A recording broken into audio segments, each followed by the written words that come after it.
And it's been a good week so far weather-wise. So nice. Still got plans to grill. Golf courses are opening. It's kind of a weird end of the month, John.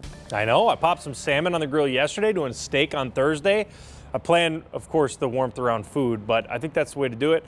It's just great. The golf course thing's a little weird for me, but I'm not doing it. I'm going ice fishing still. 30 degrees out here right now. Now, this is the warmest morning of the year, actually, as we're in this thaw period. And we'll see another day in the middle 30s. But the big story today is the winds. They're going to lighten up. Yesterday, the winds, I said it on here. I was like, that's the biggest story. Even though the actual temperature was super warm, the winds were crazy windy. Temperatures to the north at 4 degrees. We've got this strong front up in Brainerd, 29 degrees in Brainerd right now. So again, that front is sitting there in between areas like that. And you can clearly see we're divided here when you look up into Canada. This is the jet stream. It's right now moving south.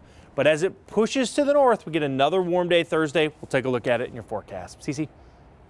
Hey, good morning. Down in Eagan, seeing a stalled vehicle situation on Highway 13. This is actually right near a Yankee Doodle Road. You can see about a lane and a half is blocked here. You see MnDOT crews clearing up debris. There's a tow truck here. Looks like vehicles are still able to take this route and move past this situation. But again, you may want to add a couple extra minutes while they work to clear this up if this is on your route. Otherwise, things look pretty good across the metro. Slow moving, quiet. I'll have more on drive times and some projects to tell you about in the next few minutes. Alicia. Thank you for that, Cece. We'll check back in a bit. Well, we begin this morning with President Donald Trump's first 100 days in office and his rush to remake the federal government. This morning, a plan to freeze federal funding's now on pause after a judge stepped in to block that order. Yeah, but now states are scrambling to figure out what to do if the pause takes effect in a week. Michelle Beck is here to break it down for us. Good morning, Michelle. Yeah, good morning, guys. Right now, state governments, schools, and nonprofits around the country are on edge to learn where they will get their funding. For now, they wait at least till Monday. That's how long a judge has put a pause on this White House order. The Trump administration planned to freeze federal grants and loans to make sure they are in line with the president's priorities. What does that threaten? For one, it's the $1.8 billion the state of Minnesota says it gets in federal funding every month. The White House has said its order is not a blanket pause on all assistance, but nonprofit groups plus 22 states, including Minnesota, are suing the president over this. I understand that the people voted, and Kamala Harris and I lost an election to Donald Trump. 77 million people voted for him. That's 23% of the population. That is not a mandate to squash the Constitution. Social Security benefits, Medicare benefits, food stamps, welfare benefits, assistance that is going directly to individuals will not be impacted by this pause. Now remember, the judge's pause on this order is till Monday. That'll give the judge time to hear arguments about why she should freeze or why she should block the freeze for another 2 weeks. Alicia. Michelle, thank you. And the Trump administration is also offering buyouts to millions of federal workers. In the last 24 hours, those workers received emails offering them pay and benefits through September if they choose to resign.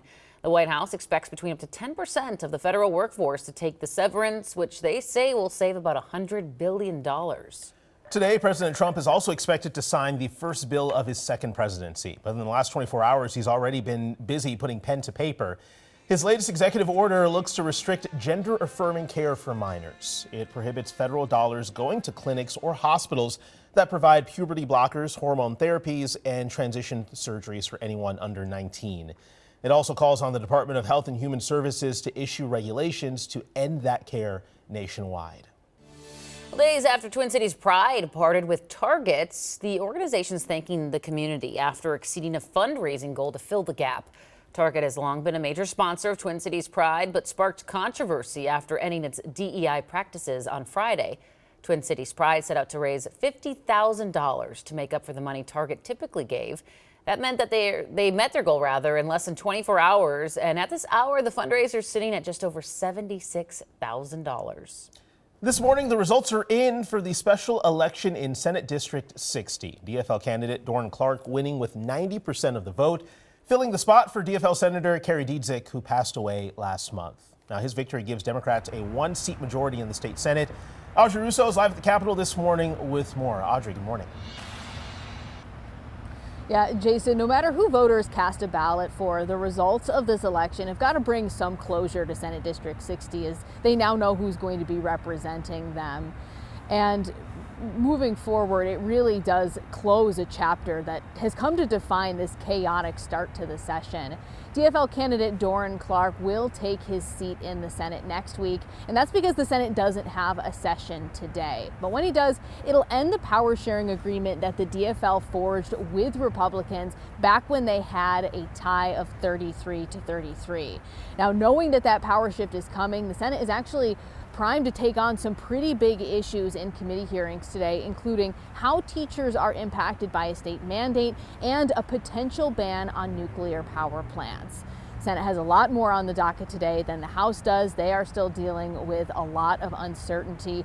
Coming up in 30 minutes, I'll break down where things in that chamber stand as the DFL continues their boycott of the legislative session. But for now, I'll send things back to you.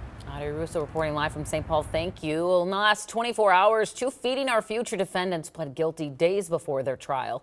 The 2 defendants are Abdi Nur Salah, a former aide to Minneapolis Mayor Jacob Frey, and Abdul Qadir Nur Salah, a former owner of Safari Restaurant off of Lake Street. As part of the plea, they'll receive less prison time. Amy Bach, the former executive director of Feeding Our Future, and the other Safari owner are set to begin trial on Monday. Well, this morning, posters promoting inclusivity across Lakeville area schools will have to start coming down after the school board voted in the last 8 hours to remove them. The series was created in 2021, and the district says about 3,000 have been distributed, but it led to lawsuits and criticism from people who say they're anything but inclusive. After hours of heated discussion, the board made its decision to replace the posters with new ones focused on academic excellence. We're going to have more reaction from that heated debate. That's coming up in 30 minutes. We have new details from Polaris this morning as the company is navigating changes in the power sports industry. They announced they cut nearly 10% of their salaried employees last year, part of $250 million in cuts. The CEO says they're looking to cut $40 million more this year. The added people are still dealing with inflation and debt and aren't spending much on snowmobiles and off-road vehicles. And Minnetonka e-commerce company Digital River says it's closing its headquarters in March. A notice filed with the state says 122 employees will be let go, including remote workers across the country who report to the Minnetonka location. The notice says layoffs will begin March 28th.